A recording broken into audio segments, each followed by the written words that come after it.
Angel, because I would have been like, how naive can you be? Angel Reese is absolutely losing it after Caitlin Clark snagged yet another prestigious title in the sports world. Let's look at the big news, which is Caitlin Clark has been named the Associated Press Female Athlete of the Year. Let's look at the big news, which is Caitlin Clark has been named the Associated Press Female Athlete of the Year. Was Angel Reese even in the conversation on this? Because I cannot imagine that she was. Somewhere her and Asia and Cheryl Swoops are all punching air, okay?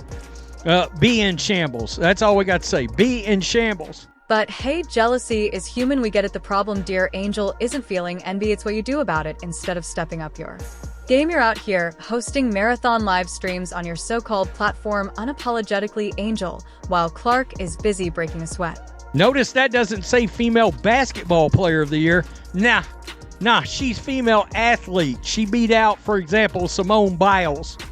All right, not to mention the Asia Wilsons and Angel Reeses of the world. And then, as if that wasn't enough, you try to spin the narrative calling out Clark's success is nothing more than white privilege and claiming her fans are racist. Seriously, Angel, blaming the world for your shortcomings isn't the flex you think it is. Maybe instead of pointing fingers literally and figuratively, you should take a page out of Clark's playbook, work hard, stay focused, and let your game do the talking, but self-awareness clearly isn't your strong suit. Angel Reese, you can't beat a big bad wolf, but then kind of cry like Courage the Cowardly Dog. Nobody mourns when the villain catches an L. And Angel Reese, you have self-proclaimed. Angel Reese is Queen of Taunts, master of theatrics, and the ultimate ambassador of finger-wagging, while Caitlin Clark was out there rewriting history books and carving her name into the Mount Rushmore of women's basketball. Reese was busy auditioning for the next viral TikTok moment.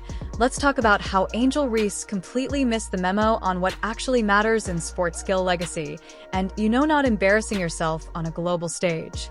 But the fact that that's the very first WNBA player to ever win Time Magazine Athlete of the Year is pretty special. Caitlin Clark didn't just dominate 2020, for she obliterated it Time Magazine's Athlete of the Year. That's a mic drop moment for the first WNBA player to snag it since the award's inception in 2019, and her rookie season, let's just say, it was so good that even basketball purists probably had to check their stats twice. Over 27 points per game, leading the league, and scoring, breaking more than 60 records. Clark wasn't just good, she was transcendent. Meanwhile, what was Angel Reese doing? Oh right, reliving her 15 minutes of fame from a year-old championship game, where her antics overshadowed the actual victory. Because why celebrate your team win when you can turn the spotlight on yourself? Even Cheryl Swoops had to accept this time. When you literally go on Twitter and you search Rookie of the Year, Angel Reese, it is like everybody talking about why she's not a good basketball player. Yes, okay, a lot of her rebounds are her own rebounds, but she's having a historic season just like Caitlin Clark is, and I think that she deserves a lot more credit than what she's getting. Can we stop? See, so that right there is part of the problem. Let's stop comparing her to Caitlin Clark. Like, let's not. I'm saying people are doing that. No, I said she's having a historic season just like Caitlin Clark. Yeah, but Clark is setting assist records, she's setting rebound rookie records. They're very different things, and so I think that's where a lot of the hate comes in, if I can be honest. If we really want to resolve Angel receiving as much vitriol as she does, we have to separate the two, because right now they are conjoined. But Angel's game is very, very different than Caitlin's. If we're able to stop tying them together, I think way more people will appreciate the things that Angel does well, as opposed to defending the greatness that is Caitlin Clark and what she does well.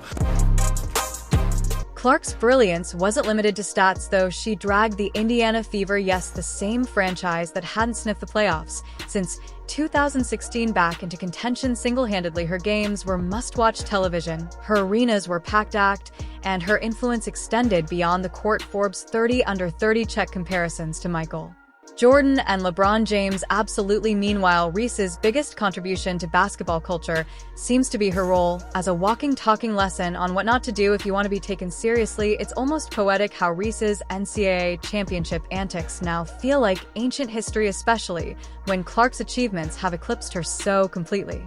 Are you kidding me? As Female Athlete of the Year, oh, the wokes will be in shambles. Let's not kid ourselves. Angel Reese had a great collegiate run. Her stats were solid with 23 points and 15 for rebounds per game during LSU's championship season. But here's the problem: her legacy isn't about those numbers. It's about that finger wag, that smug ring pointing, and that infamous taunt aimed at Caitlin Clark-Reese turned what could have been her crowning moment into a sideshow act. And what's worse, the audience has moved on. Clark's the main event while Reese is the awkward post-credit scene nobody asked for. The truth is, controversy might trend for a day, but excellence endure. The contrast between these two athletes couldn't be clearer. Clark lets her game do the talking. She doesn't need to wag fingers or wave imaginary rings because her numbers and accolades speak volumes. Reese, on the other hand, seems stuck in a loop, desperately trying to stay relevant with theatrics that feel more forced by the day. It's almost tragic how Reese's viral moment has aged like milk left out in the sun, while Clark's brilliance shines brighter with every passing accolade. And let's talk about grace under pressure. When Angel Reese was throwing shade, Caitlin Clark stayed focused, stayed humble, and delivered performances that left the sports world in awe. Meanwhile, Reese has spent more time trying to craft her brand than refining her game. It's like watching someone try to decorate a house on a crumbling foundation, flashy on the outside, but no substance to back it up. Social media, it had a field day with this one: the memes, the roasts, the brutal comparisons. It's clear that public opinion isn't exactly Team Reese anymore. People love a good clapback, sure, but not when it comes at the expense of authenticity and skill. Clark's respect is universal, earned through hard work and unmatched talent. Reese's fame feels like a cheap knockoff, loud, attention-grabbing, but ultimately hollow. And the hits just kept coming. Reese's loyal fans tried their best to mount a defense, shouting double standards and racial bias from the rooftops, but those arguments crumbled faster than Reese's credibility, because Clark's dominance doesn't need defending. She didn't just win awards for optics, she earned them Rookie of the Year, All WNBA, First Team, fourth in MVP voting, and over 60 records shattered in a single season. That's not just winning, that's redefining greatness. Reese's fans may want to make this about bias, but the reality is simple: Clark is the benchmark. Ree, on the other hand, looks like she's clinging to controversy because she's got nothing else.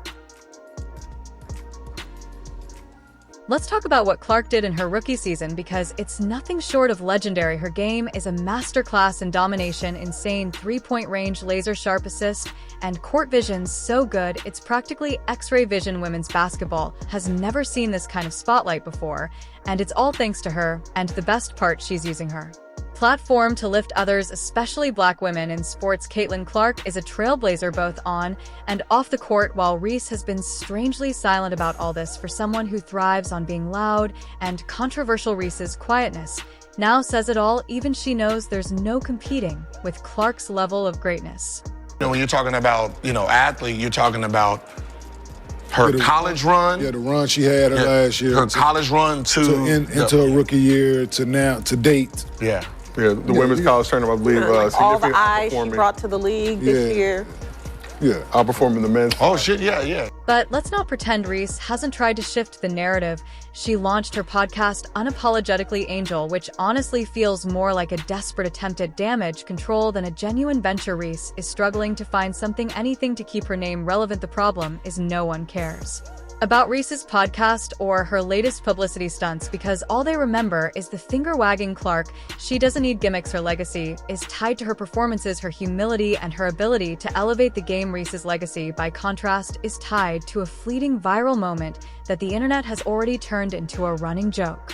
No, I think it's great, not just for her. I think it's great for the league. Yeah. Right? Like, everybody talked about the recognition that she brought to the W this season. So for her to be Time Magazine Athlete of the Year, I think it's really great for the league. Here's the thing, this isn't just about basketball stats. This is about what it means to be great. Caitlin Clark's Time Magazine honor is more than just an award, it's a declaration. She's not just an athlete.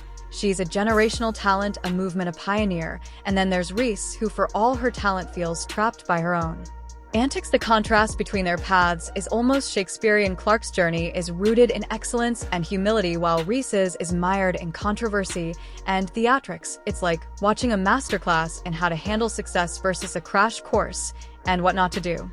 Who has a new weekly podcast called Unapologetically Angel. Because I would have been like, how naive can you be? But she is young. She's only 22. And the reality is, the scrutiny that she's been subjected to is inexcusable It's egregious, it's disgusting, it's wrong. Even the broader implications of their rivalry are telling. Clark is universally respected not just for her game, but for her grace. She's changed the narrative of women's basketball, drawing comparisons to legends like Jordan and LeBron. Meanwhile, Reese is stuck trying to balance the scales with a brand built on finger-wagging and trash-talking. The gap between the two isn't just wide, it's a canyon, and as Clark's accolades keep piling up, Reese's relevance seems to be fading faster than anyone expected. Let's be real, if Reese wants to salvage her legacy, she's got to evolve fast. The theatrics need to go, and the focus needs to shift to her game. But let's not hold our breath. Subtlety and self-awareness have never been Reese's strong suits while she's busy figuring out her next move. Clark is out here making history. Reese might have had her moment in the NCAA spotlight, but Clark, she owns the spotlight now. Reese is good, sure, but Clark is generational. And as the world continues to celebrate Clark, Reese is left scrambling, trying to stay relevant in a narrative that's clear.